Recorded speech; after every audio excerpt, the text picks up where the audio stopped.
I ni eiliadau o ddod i wybod pwy fydd yn fuddigol yn y dosbarth arbennig yma i'r Caseg Wag neu'r adferch dros 4 oed yn dosbarth y Rhanfrid Cymreig.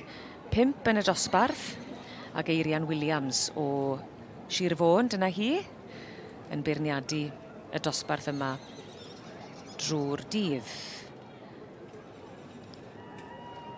Lle yn cael y sgwrs fach ola gyda'r stiwardiaid ac yn gobeithio bod nhw'n mynd i ddal gafel ar ei safleoedd. Mae Eirian yn edrych yn hyfryd bore yma, dwi? Mae'r lliwn yn drwyd â gwyn, yn dweud. Os, a mae yna ganlyniad mae yn derfynol.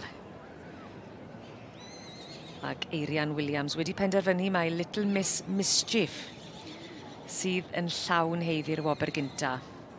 Yn aelod o deulu y Ruth Williams, o'r march Liberace a'r gaseg Panter y Rod Elin.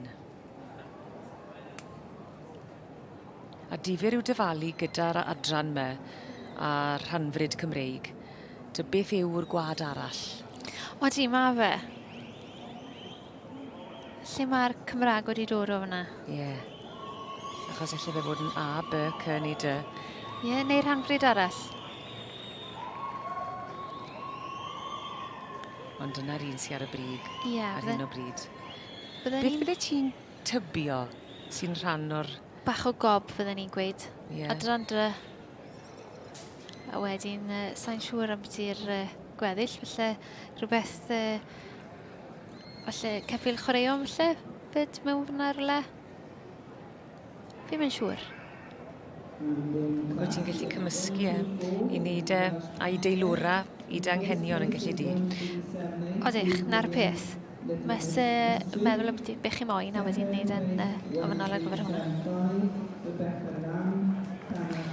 Ie, safon y gystadleuaeth yn ardderchog, ond mond un all ddod i'r brig. Ac yn codi'r pen yn uchel heddi, mae ni Little Miss Mischief yn eiddo i Ruth Williams. Llon gyfarchedau mowr iawn ar ddod yn fuddigol a cipio'r garden goch yn y dosbarth i'r Caseg Wag neu'r adferch dros 4 oed a dosbarth yr Rhanfrid Cymreig.